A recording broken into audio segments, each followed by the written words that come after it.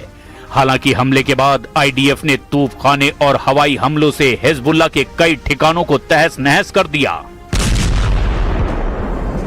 लेकिन ट्रंप कब तक शांत रह पाएंगे, इसकी अब गारंटी नहीं है। मुमकिन है ट्रंप ने जिस प्लान पर ब्रेक लगाया था वो फिर से एक्टिव हो। ट्रंप ईरान में ग्राउंड ऑपरेशन के बिना युद्ध जीत नहीं सकते, इसीलिए उनके पास अब ईरान में घुसकर हमला करने का ही ऑप्शन बचा है। मुमकिन है ट्रंप सऊदी अरब और बाकी खाड़ी देशों के कंधे पर रखकर बंदूक चलाएं। वो ईरान के खिलाफ ग्राउंड ऑपरेशन में खाड़ी देशों का इस्तेमाल करने की बात कह चुके हैं। पहले से ही अमेरिकी सेना सऊदी अरब और बाकी खाड़ी देशों में मिलिट्री बेस का इस्तेमाल कर रही है, लेकिन ग्राउंड ऑपरेशन में जोखिम कम नहीं है। ईरान की फौज 6.5 लाख है। इसके अलावा पैरामिलिट्री फोर्स 2.5 लाख के बराबर है, जबकि ईरान में एक्टिव बसीज फोर्स 20 लाख तक हो सकती है। ईरान ने अब तक युद्ध में बता दिया कि वो नहीं बल्कि उसके दुश्मन इस जंग में झुकेंगे।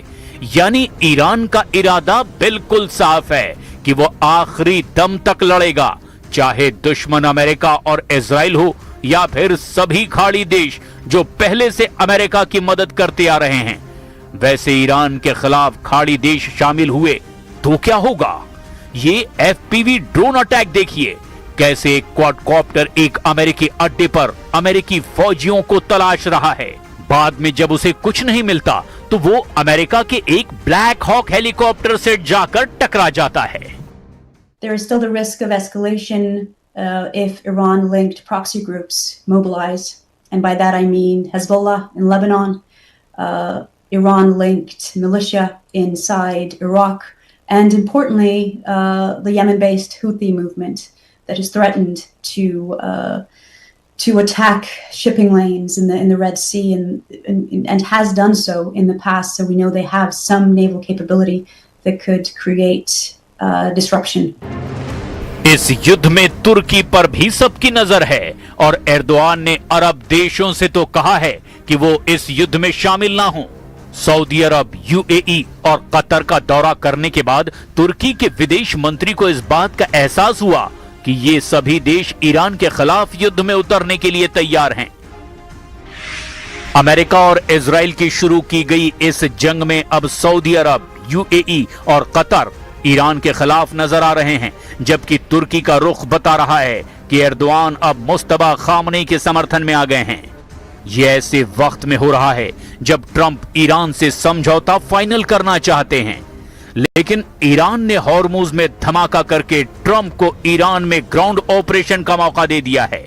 अमेरिका ने मार्च के महीने में युद्ध के दौरान ईरान के कई आइलैंड को टारगेट पर लिया था। तब ट्रंप खार्ग और खुजेस्तान में हमला करने के ऑर्डर दे चुके थे। अब बस ट्रंप को इसका फैसला करना है कि हॉर्मुज धमाके का जवाब वो कैसे देंगे। उधर इस मुकाबले के लिए ईरान ने तैयारी पहले ही पूरी कर रखी है। ईरान के स्पीकर मोहम्मद बाकर कालिबाफ ने कहा कि ईरान अमेरिका की हर हरकत पर नजर रखे हुए है। अमेरिका की फौज की गतिविधियां देखी जा रही है। अमेरिका के सैनिक ट्रंप और नेतन्याहू की गलत फहमियों का शिकार बनेंगे। ईरान का इम्तिहान लेने की कोशिश ना करें ट्रंप। युद्ध की शुरुआत अमेरिका और इजराइल ने की, लेकिन इस जंग में ईरान लगातार बढ़त बनाए हुए है। ट्रंप की धमकी एक तरफ, ईरान का लड़ाका जज्बा दूसरी तरफ। ईरान बता रहा है कि जून 2025 का पलटवार तो ट्रेलर था, असली पिक्चर अब देखने की बारी आ चुकी है और ये पिक्चर ईरान ने अपने सरकारी टीवी चैनल पर कई बार दिखाई है। स्टूडियो में मिसाइल देखकर हर कोई हैरान है। दर्शकों के बीच मिसाइल दिखाने का क्या मकसद हो सकता है? ये मिसाइल तो लॉन्च पैड पर होनी चाहिए थी। पहली है फतह मिसाइल और दूसरी है खैबर शिकन मिसाइल। ये दोनों मिसाइल इजराइल को काउंटर करने के लिए तैयार की गई है, लेकिन एक तीसरी भी मिसाइल है जो खाड़ी में अमेरिकी अड्डों को काउंटर करेगी। ईरान ने अपनी इन सभी बहुत ही खतरनाक मिसाइलों को साफ साफ दिखा दिया है, तो कुल मिलाकर हैं ये 3 मिसाइल। पहली है फतह हाइपरसोनिक मिसाइल, दूसरी है खैबर शिकन मिसाइल और तीसरी जुल्फिकार मिसाइल। अब इन मिसाइलों को दिखाने का सिर्फ एक ही मकसद है और वो है ईरान के आसपास मौजूद अमेरिकी सेना और उसके अड्डों को तहस नहस कर देने का इरादा। साथ में इजराइल पर ऐसा हमला जिसके बाद नेतन्याहू फिर कभी ईरान के खिलाफ लाल आंख दिखाने की हिम्मत ना करें। मुस्तबा और उनके कमांडरों ने सिर्फ इजराइल को डराने के लिए बहुत बड़ी तैयारी कर ली है और अपनी सबसे भयानक मिसाइलों का बंदोबस्त अमेरिकी फोर्स से जंग के लिए किया गया है। और